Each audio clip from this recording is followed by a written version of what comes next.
Hello बच्चों, जय श्री कृष्णा, राधे राधे। तो बच्चों, लास्ट वीडियो में हमने देखा था रिफ्लेक्शन। आज इस वीडियो में हम लोग उससे आगे की चीज़ों को देखेंगे। Laws of reflection, reflection through spherical mirror, mirror formula वगैरह, ये सारे टॉपिक्स आज हम लोग क्लियर कर रहे होंगे। ठीक है, तो चलिए बने रहिए मेरे वीडियो के एंड तक और लाइट रिफ्लेक्शन और रिफ्लेक्शन का मजा लेते रहिए। चलिए बच्चों, चलते हैं हम लोग लॉज ऑफ रिफ्लेक्शन की तरफ। ठीक है, लॉज ऑफ रिफ्लेक्शन। तो बच्चों अगर लॉज ऑफ रिफ्लेक्शन की बात करें तो लॉज ऑफ रिफ्लेक्शन होते हैं दो। कौन कौन से? पहला incident ray, reflected ray and normal drawn at the point of incidence, drawn at the point of incidence, all lie on the same plane, lie on the same plane. And the second thing is angle of incidence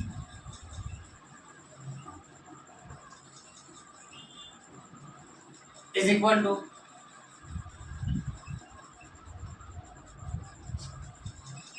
angle of reflection.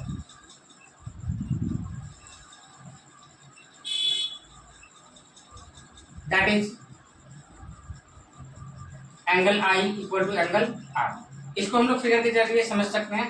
जैसे suppose it is a smooth sided surface,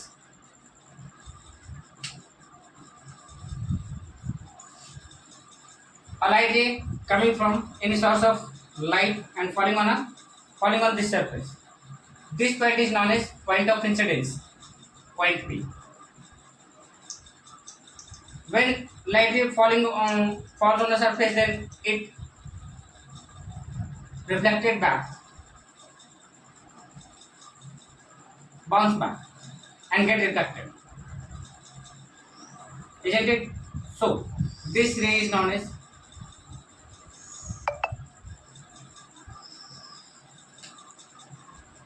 incident ray,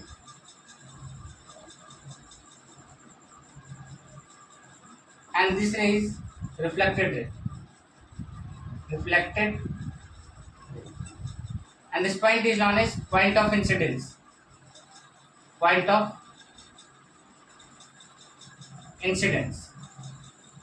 and if we draw a normal to the point of incidence,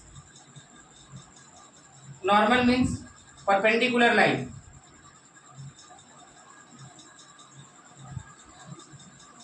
This is the normal, perpendicular line.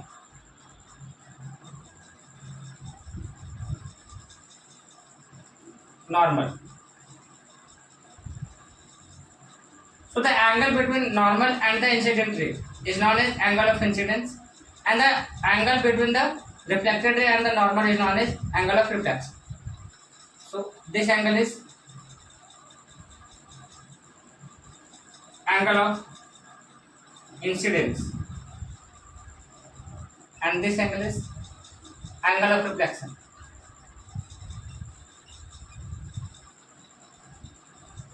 So laws of reflection say that incident ray, that means ये वाला जो रे है जो मतलब किसी source of light से किसी सरफेस पे फॉल करता है ना, इंसिडेंट रे, और फिर फॉल करने के बाद जो रिफ्लेक्ट कर जाता है अपोजिट डायरेक्शन में उसके।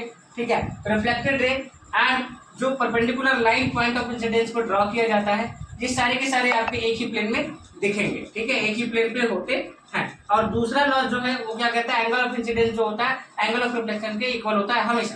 ठीक है, एंगल ऑफ इंसिडेंस हमेशा एंगल ऑफ रिफ्लेक्शन के इक्वल होता है। अगर ये वाला एंगल 45 डिग्री है तो ये एंगल भी 45 डिग्री का होगा। ठीक है, अगर एंगल I 50 डिग्री का है तो एंगल R भी 50 डिग्री का ही होगा। ठीक है बच्चों, तो ये ध्यान रखिएगा कि लॉज ऑफ रिफ्लेक्शन कितने होते हैं? दो होते हैं। कौन कौन से होते हैं? तो incident ray, reflected ray and normal drawn at the point of incidence all lie on the same plane, and the second law is angle of incidence and angle of reflection are equal, that is angle I equal to angle R. ठीक है, ये laws of reflection है। अब हम लोग बच्चों आगे बढ़ते हैं, इमेज के बारे में देखते हैं। इमेज क्या होता है, किस टाइप का इमेज बनता है, कितने टाइप के इमेज होते हैं, और फिर मिरर के बारे में बात करेंगे। अब बात करेंगे हम लोग इमेज, उसके बाद हम लोग मिरर पे जाएंगे। ठीक है, और मिरर के बारे में देखेंगे। इमेज क्या होता है, इमेज किसी भी वस्तु का प्रतिबिंब को हम लोग इमेज कहते हैं। हिंदी में इसको बोलते हैं प्रतिबिंब।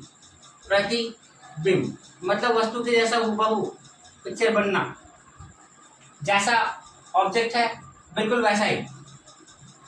ठीक है, तो इमेज क्या होता है, इमेज बच्चों जब दो रिफ्लेक्टेड रेज आपस में एक्चुअली मीट करे या अपियरिंग टू मीट हो, तो जहां पे रिफ्लेक्टेड रेज मीट करेगा उस पॉइंट पे इमेज का फॉर्मेशन होगा। ठीक है, so we can say that if reflected rays actually meet or appearing to meet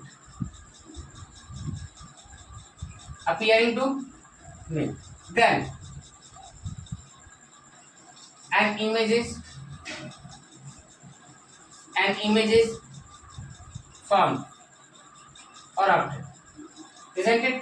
actually meet and appearing to meet, या तो रिफ्लेक्टेड रेज क्या होगा, एक्चुअली मीट करेगा या अपियरिंग टू मीट होगा। एक्चुअली मीट होगा या अपियरिंग टू मीट होगा। अगर ये दोनों में से कोई भी चीज हुआ, रिफ्लेक्टेड रेज या तो एक्चुअली मीट करेगा या तो अपियरिंग टू मीट होगा, तो उस कंडीशन में एक इमेज का फॉर्मेशन होगा। जैसे देखिए आपको, जैसे सपोज ये आपका एक स्मूथ साइड, ये एक स्मूथ साइड सरफेस है, से प्लेन मिरर, और मान लीजिए कि कोई भी लाइट सोर्स से लाइट रे इस पे फॉल कर रहा है। एक लाइट रे जो है वो इधर से फॉल कर रहा है और ये ऐसे रिफ्लेक्ट कर रहा है। ठीक है, दूसरा जो लाइट रे है डायरेक्शन मार्क्स, ठीक, दूसरा जो लाइट रे है वो इधर से आपका मिरर पे पड़ रहा है। ठीक है, और ये रिफ्लेक्ट कर रहा है इस डायरेक्शन में से। ठीक,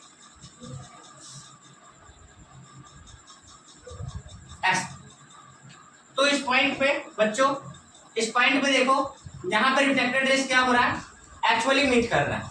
तो ये जो पॉइंट होगा वो यहाँ पे रियल इमेज का फॉर्मेशन, रियल इमेज। क्यों? क्योंकि ये जो डायरेक्शन है ये इंसिडेंट रे के डायरेक्शन को शो कर रहा है, और ये जो डायरेक्शन है ये रिफ्लेक्टेड रे के डायरेक्शन को शो कर रहा है। इधर से भी बात करें तो ये जो रे है वो इंसिडेंट रे के डायरेक्शन को शो कर रहा है, और ये रे रिफ्लेक्टेड रे के डायरेक्शन को शो कर रहा है। सो ये दोनों रिफ्लेक्टेड रेज एक दूसरे को पॉइंट ओ पे मीट कर रहा है, तो मतलब इस पॉइंट पे रियल इमेज का फॉर्मेशन होगा, क्योंकि ये एक्चुअली मीट कर रहा है, इसीलिए रियल इमेज का फॉर्मेशन होगा। वहीं बात करें अगर हम लोग वर्चुअल इमेज की, तो वर्चुअल इमेज आपका कैसे फॉर्म होगा, जब आपका reflected rays appearing to meet होगा। अपियरिंग टू मीट करने का मतलब, जैसे सपोज ये आपका स्मूथ सरफेस है ना, और किसी पॉइंट से, एक point of source of light से लाइट रेज अलग अलग डायरेक्शन में मिरर पे फॉल किया, तो ये इधर रिफ्लेक्ट कर जाएगा और ये इधर रिफ्लेक्ट करेगा, है ना। अब अगर बात करें हम लोग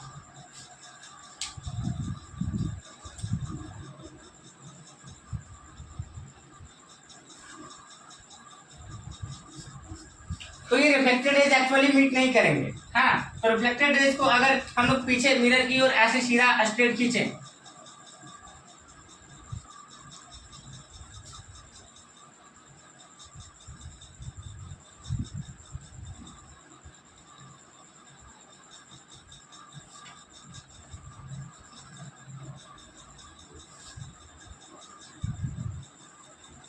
तो ये आपका यहाँ पे इंटरसेक्ट कर रहा है, इसका नाम देते हैं ओ डैश,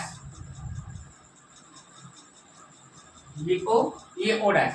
तो ये जो पॉइंट होगा ओ डैश, यहाँ पे आपका वर्चुअल इमेज का फॉर्मेशन होगा, वर्चुअल इमेज, है ना। क्यों?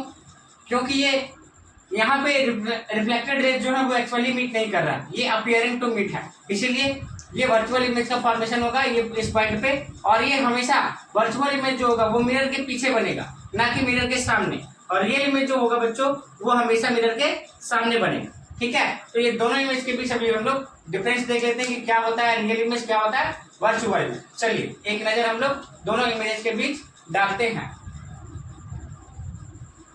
Real image, virtual image. तो अगर बात करें रियल इमेज की तो ये मिरर के सामने बनता है। किधर बनता है? मिरर के सामने।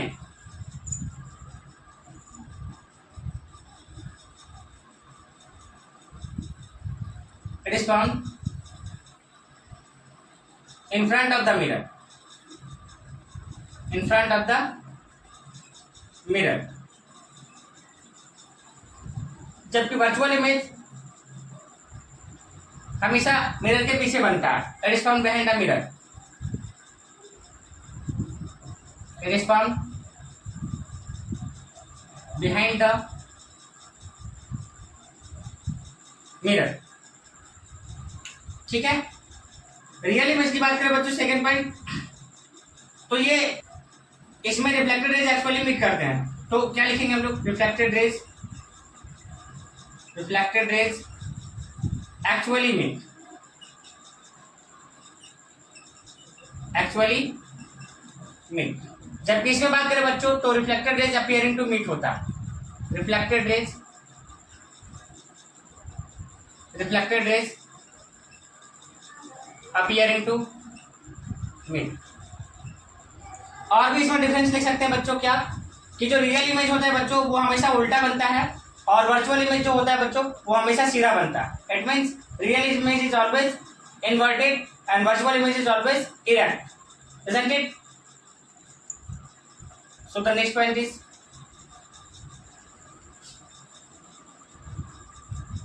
real image is always inverted and while virtual images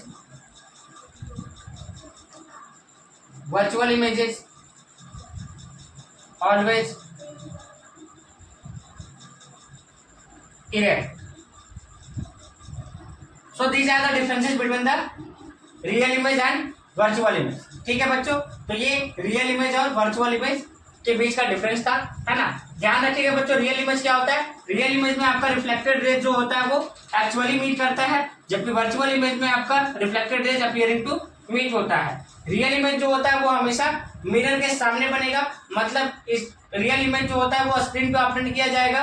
virtual image जो होता है वो मिरर के पीछे बनेगा, मतलब ये स्क्रीन पे ऑब्टेंड नहीं किया जाएगा, ठीक है। रियल इमेज जो होता है वो इन्वर्टेड होता है, मतलब जैसा ऑब्जेक्ट के सामने, मिरर के सामने ऑब्जेक्ट रहेगा उसके जस्ट अपोजिट उसका इमेज बनेगा, उल्टा इमेज बनेगा, ठीक है। और वर्चुअल इमेज में क्या होता है? इमेज हमेशा इरेक्ट बनता है, ठीक है। तो ये रियल इमेज और वर्चुअल इमेज के बीच डिफरेंस था। चलिए बढ़ते हैं आगे मिरर की तरफ, ठीक है। अब देखते हैं बच्चों मिरर, मिरर क्या होता है और कितने टाइप्स का होता है। मिरर, मिरर मतलब दर्पण। डेली यूज हम लोग इसका करते हैं अपने घरों में, है ना। कैसे? एज अ लुकिंग ग्लास, है ना। सुबह सुबह उठते हैं तो पहले हम लोग अपना चेहरा ही देखते हैं कि हमारा चेहरा कैसा है, ठीक है, खूबसूरत है हम या नहीं है, हमारा चेहरा कैसा बदसूरत बना हुआ है उठने के बाद या एकदम अच्छे दिख रहे हैं, है ना। तो मिरर, है ना, मिरर बच्चों क्या होता है? शाइनी स्मूथ ऑब्जेक्ट होता है, ठीक है। Smooth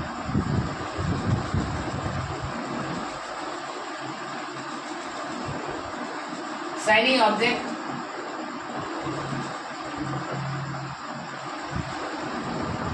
having one surface is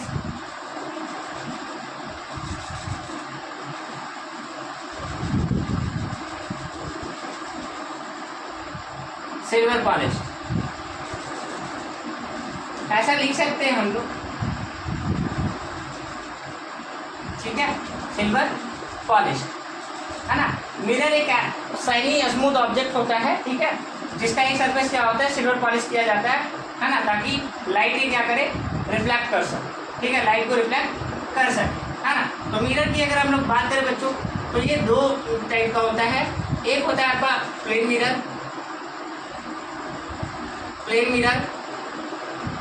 और दूसरा होता है स्फेरिकल मिरर,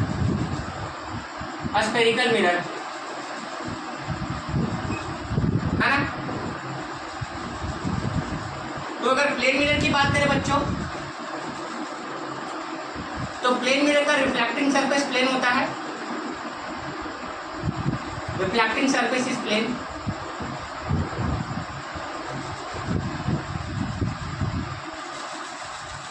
और इसमें वर्चुअल एंड इरेक्ट इमेज बनता है, virtual and erect images form. बात करें इसके फोकल लेंथ की, तो प्लेन मिरर का जो फोकल लेंथ होता है इन्फिनाइट होता है, focal length infinite. Spherical mirror की बात करें बच्चों, तो ये दो होते हैं, एक होता है कॉनकेव और एक होता है कॉन्वेक्स। कॉनकेव की बात करें बच्चों, तो इसको हिंदी में हम लोग अवतल दर्पण कहते हैं,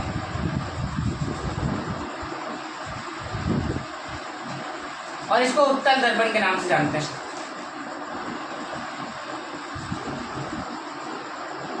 कॉनकेव को हम लोग कन्वर्जिंग मिरर भी कहते हैं, also known as converging mirror.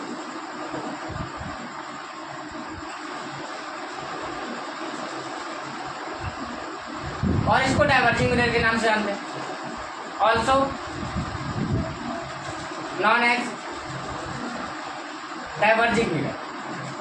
तो बारी बारी से हम लोग दोनों मिरर, सब मिरर के बारे में पढ़ेंगे, और सब में किस टाइप का इमेज का फॉर्मेशन होता है, वो सारे इमेज एंड कैरेक्टरिस्टिक्स के बारे में पढ़ेंगे हर एक मिरर से, ठीक है। तो चलिए चलते हैं हम लोग प्लेन मिरर में इमेज का फॉर्मेशन किस टाइप से होता है ना, किस टाइप का कैरेक्टरिस्टिक इमेज का कैरेक्टरिस्टिक्स होता है प्लेन मिरर का।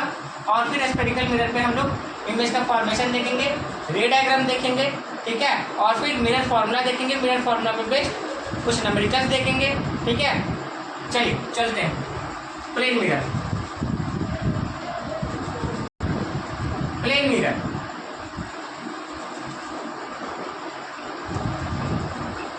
समतल दर्पण,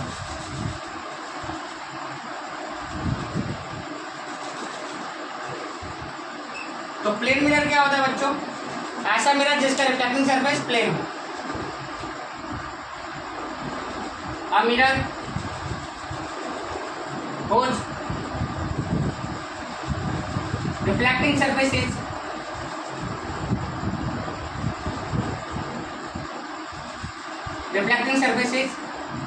प्लेन, ठीक है। ऐसा मिरर जिसका रिफ्लेक्टिंग सरफेस कैसा हो, प्लेन हो, है ना।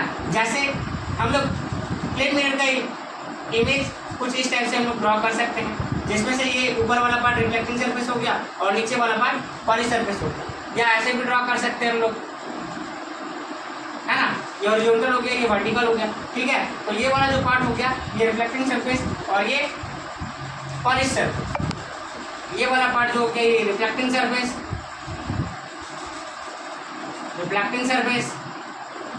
और ये जो पार्ट हो गया ये पॉलिश सरफेस, पॉलिश सरफेस। तो प्लेन मिरर बच्चों सभी के घर में पाया जाता है ना। एज अ लुकिंग ग्लास के रूप में इसका यूज किया जाता है, मॉल वगैरह में यूज किया जाता है, सुपरमार्केट वगैरह में यूज किया जाता है, मल्टीपल रिफ्लेक्शन को शो करने के लिए, बनाने के लिए, है ना। तो चलिए हम लोग देखते हैं प्लेन मिरर पे किस टाइप का इमेज का फॉर्मेशन होता है, ठीक है।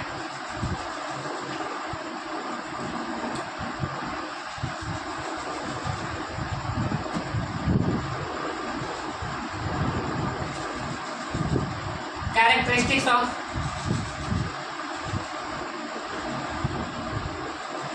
images formed by a plane mirror.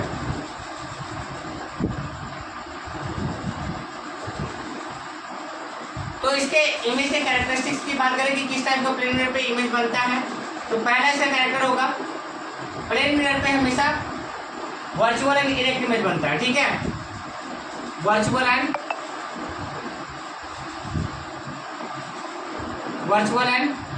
Erect image, हमेशा प्लेन मिरर पे वर्चुअल और इरेक्ट इमेज का फॉर्मेशन होगा।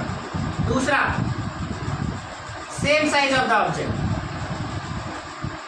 Same size of the object, मतलब जितना बड़ा ऑब्जेक्ट रहेगा ठीक उतना ही बड़ा, उतना ही साइज का इमेज का भी फॉर्मेशन होगा। नेक्स्ट,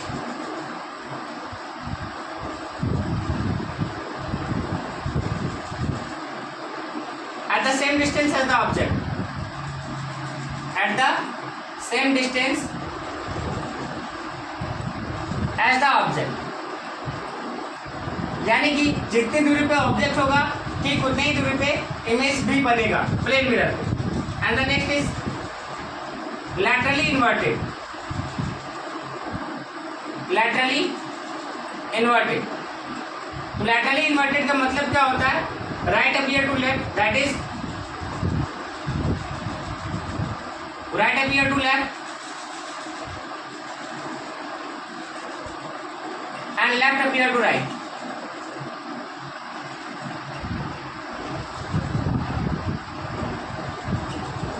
ठीक है, तो इसका मतलब होता है laterally inverted. So these are the characteristics of images formed by a plane mirror. अब चलते हैं बच्चों हम लोग स्फेरिकल मिरर की तरफ। बात करें इसके यूजेज की, uses of plane mirror, uses of plane mirror, तो प्लेन मिरर का बहुत सारा यूज है, जैसे जैसे for example as a looking glass, as a looking glass. दूसरा, use in supermarket, supermarket, malls, etc. for decorating purpose, used for decoration, used in decoration,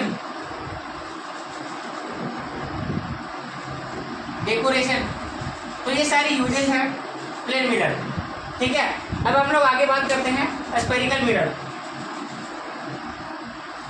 spherical mirror, spherical mirror को हम लोग कर्व मिरर भी कहते हैं, spherical mirror या curve mirror. तो ये आपका दो होता है, एक concave, concave mirror, and the second is convex mirror.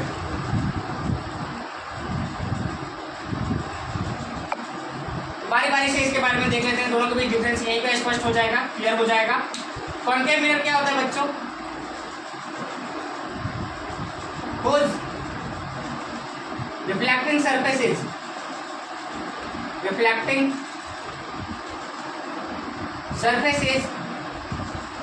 curve inward, ऐसा मिरर जिसका रिफ्लेक्टिंग सरफेस किधर हो, अंदर की ओर धंसा हुआ, केव मतलब गुफा। ठीक है, तो इसका इमेज अगर हम लोग बनाए, इसका डायग्राम अगर हम लोग बनाए करके मिरर का, तो कुछ इस टाइप से बनेगा। ये क्योंकि इसका जो रिफ्लेक्टिंग सरफेस है ये अंदर की ओर धंसा हुआ है, ये तो पॉलिश सरफेस हो गया आपका, जिधर उभरा हुआ पार्ट है रिफ्लेक्ट सरफेस का, है ना, और जो धंसा हुआ पार्ट है ये रिफ्लेक्टिंग सरफेस हो गया, तो ये क्या हुआ, कॉनकेव मिरर, है ना। इसको हम लोग कन्वर्जिंग मिरर भी कहते हैं, also known as converging mirror. अब कन्वर्जिंग मिरर जो करते हैं वो भी हम लोग देख लेते हैं, उसके पहले कॉन्वेक्स मिरर को देख लेते हैं, है ना। कॉन्वेक्स मिरर क्या होता है, जिसका reflecting surface mirror whose reflecting surface is curved outward ठीक है, यानी उभरा हुआ बाहर की ओर, जैसे कैसे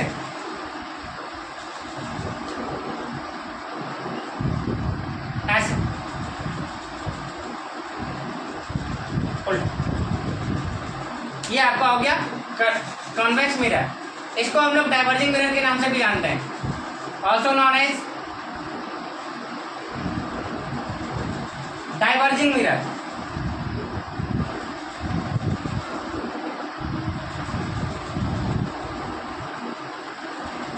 अब अगर बात करें इसको कन्वर्जिंग मिरर क्यों कहा जाता है, तो रिफ्लेक्टिंग सरफेस के एकदम सेंट्रल पार्ट को, यानी कि मिड पार्ट को पोल कहते हैं, और पोल पे एक परपेंडिकुलर लाइन ड्रॉ किया जाता है जिसको हम लोग प्रिंसिपल एक्सिस कहते हैं। तो अगर incident light ray principal axis के पैरेलल फॉल करे तो ये मिरर पे जिस पॉइंट पे रिफ्लेक्ट करेगा,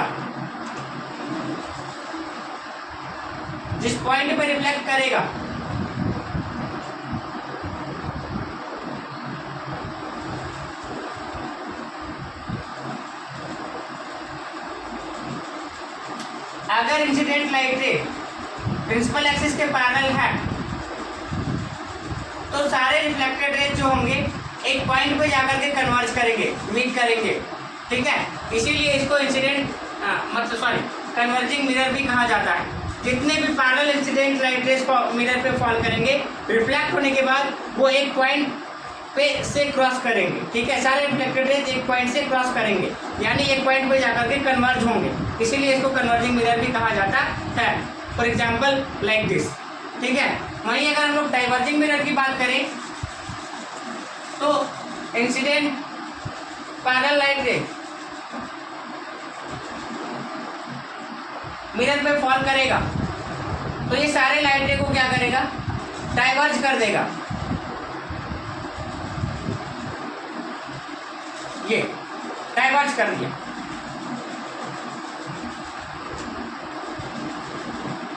इसीलिए इसको डाइवर्जिंग मिरर के नाम से भी जानते हैं, ठीक है। अब स्फेरिकल मिरर से रिलेटेड कुछ टर्म्स हैं, जैसे पोल हो गया, प्रिंसिपल फोकस हो गया, सेंटर ऑफ कर्वेचर हो गया, रेडियस ऑफ कर्वेचर हो गया, प्रिंसिपल एक्सिस हो गया, अपर्चर हो गया, है ना। इन सारे टर्म्स के बारे में जानते हैं। उसके बाद हम लोग आगे पढ़ेंगे मिरर का रे डायग्राम के द्वारा हम लोग समझेंगे इमेज का फॉर्मेशन, कि कैसे स्फेरिकल मिरर पे इमेज का फॉर्मेशन होता है और किस टाइप का इमेज फॉर्म करता है। चलिए, सम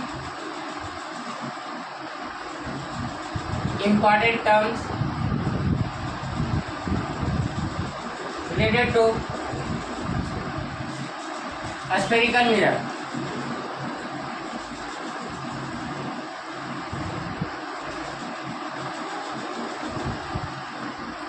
तो अगर टर्म्स की बात करें तो सबसे पहले हम लोग बात करेंगे पोल की। चलिए पोल पे चलते हैं। पहला पोल क्या होता है, रिफ्लेक्टिंग सरफेस का, स्फेरिकल मिरर के रिफ्लेक्टिंग सरफेस का सेंट्रल पार्ट, एकदम मिड पार्ट को हम लोग पोल कहते हैं, ठीक है।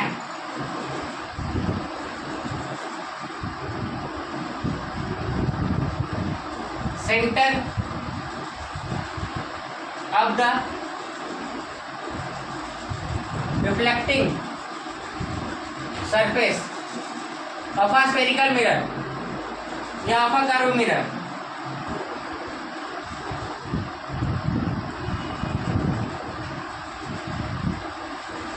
Squad pole. सबको डायग्राम के जरिए भी स्पष्ट करते जाएंगे, है ना। पोल को हम लोग पी से रिप्रेजेंट करते हैं। इट इज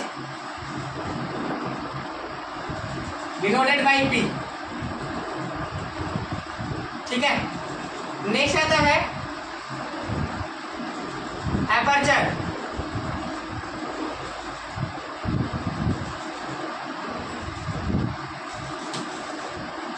एपर्चर क्या होता है, the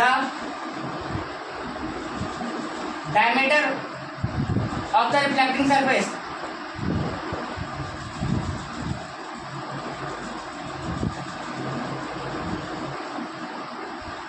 of a spherical mirror.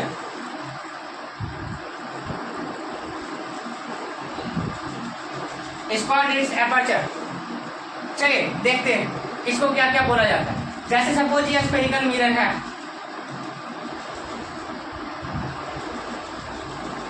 ये रिफ्लेक्टिंग सरफेस रहा हमारा और ये पॉलिश सरफेस है ना। तो मैंने क्या बोला, ये जो रिफ्लेक्टिंग सरफेस है इसका एकदम बीच का पार्ट, सेंटर पार्ट को पोल कहते हैं। पोल को हम लोग पी से रिप्रेजेंट करते हैं, ठीक है। और ये जो डायमीटर है इसके रिफ्लेक्टिंग सरफेस का है, यहां से लेकर के यहां तक, इस डायमीटर को हम लोग कहते हैं एपर्चर।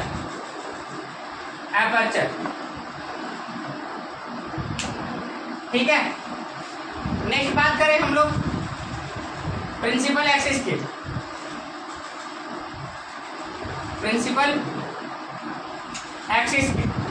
तो प्रिंसिपल एक्सिस क्या होता है, एक इमेजिनरी स्ट्रेट लाइन होता है जो सेंटर ऑफ कर्वेचर से पास होता है, पोल तक जाता है, ठीक है। और ये पोल पे परपेंडिकुलर होता है, ठीक है। And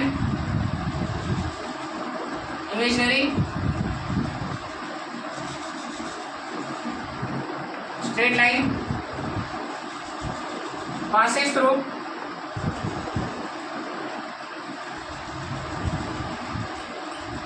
center of curvature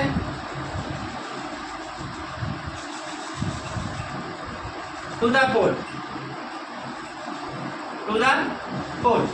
So what is principal axis?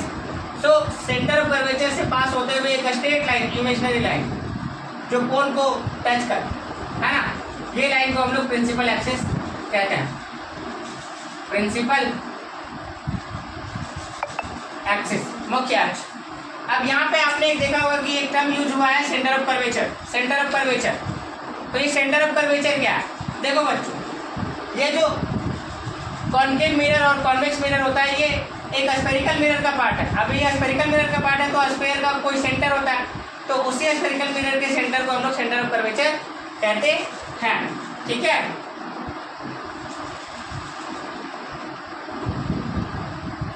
Centre of curvature,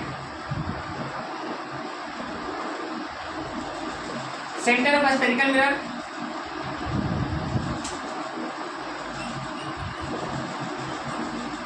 centre of spherical mirror, ठीक है। इसको हम लोग सी से रिप्रेजेंट करते हैं।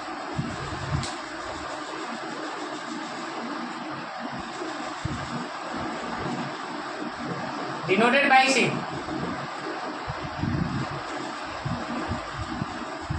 ठीक है। तो सपोज इसका सेंटर ये है और इसका यहाँ पे ये फोकल लेंगे। चलिए, तो ये कुछ बेसिक टर्म्स, और भी कुछ बेसिक टर्म्स है, चलिए हम लोग आगे देखते हैं, है ना। फोकल लेंथ से पहले हम लोग फोकस के बारे में जानेंगे, उसके बाद focal length radius of curvature पे आएंगे, ठीक है। तो फोकस क्या होता है? फोकस या प्रिंसिपल फोकस,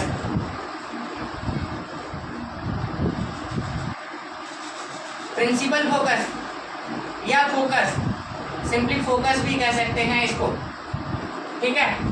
तो प्रिंसिपल फोकस क्या होता है? इनसे जितने भी parallel incident light rays mirror के रिफ्लेक्टिंग सरफेस पे फॉल करेंगे, तो रिफ्लेक्ट होने के बाद वो प्रिंसिपल एक्सिस के जिस पॉइंट पे क्रॉस करेगा, प्रिंसिपल एक्सिस के जिस पॉइंट से होकर पास करेगा, उस पॉइंट को हम लोग प्रिंसिपल फोकस कहते हैं। जैसे यहाँ से मैंने एक लाइट रे पैरेलल फॉल कराया प्रिंसिपल एक्सिस के, यहाँ से मैंने एक लाइट रे प्रिंसिपल एक्सिस के पैरेलल फॉल कराया, तो ये रिफ्लेक्ट होने के बाद एक पॉइंट से क्रॉस करेगा, इस पॉइंट को ही हम लोग प्रिंसिपल फोकस के नाम से जानते हैं, ठीक है। ध्यान रखिएगा, ये प्रिंसिपल फोकस, ठीक है। यानी parallel incident light rays reflection के बाद जिस पॉइंट प्रिंसिपल एक्सिस के जिस पॉइंट से होकर के पास करेगा, उस पॉइंट को प्रिंसिपल फोकस के नाम से जाना जाता है, या सिंपली फोकस भी कहा जाता है, ठीक है। तो क्या लिखेंगे इसका definition?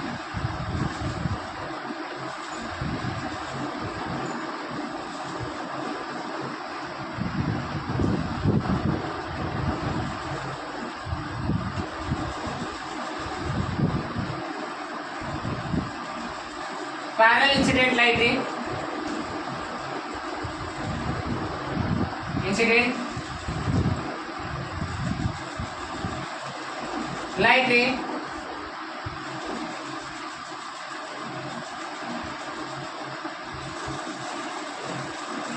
meet at a point on the principal axis, on the principal axis after reflection. This point is called,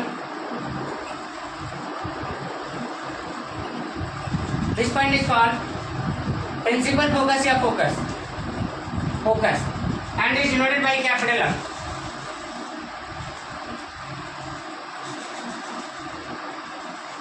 Denoted by F.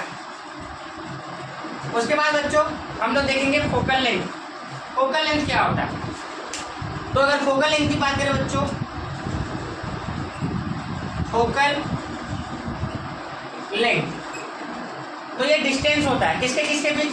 Focus और प्रिंसिपल के बीच का डिस्टेंस, डिस्टेंस बिटवीन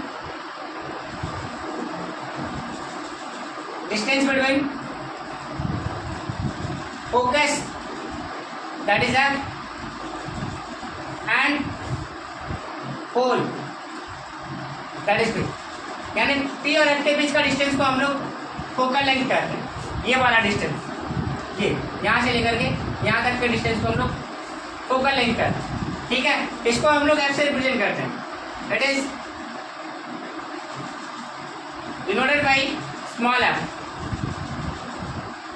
ठीक है, उसके बाद बच्चों बात करें हम लोग रेडियस ऑफ कर्वेचर की। Radius of curvature, radius of curvature क्या होता है बच्चों? ये भी आपका डिस्टेंस होता है किसके किसके बीच? Centre of curvature and pole. Distance between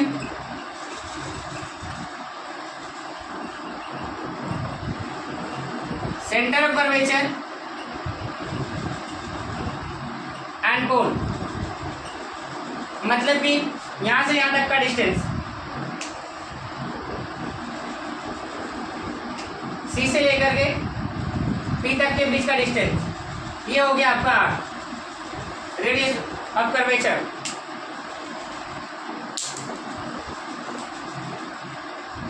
इसको रिप्रेजेंट करते हैं हम लोग आर से, डिनोटेड बाई आर। तो फोकल लेंथ और रेडियस में क्या रिलेशन होता है? तो आर इक्वल टू 2f होता है। R equal to 2f, relation between focal length and radius of curvature, ये ध्यान में रखिएगा। R equal to 2f, where R is the radius of curvature and f is the focal length. So R is equal to 2f और f is equal to r by 2। ये आपको याद रखना है। ठीक है, चलिए अब हम लोग चलते हैं image formation by spherical mirror.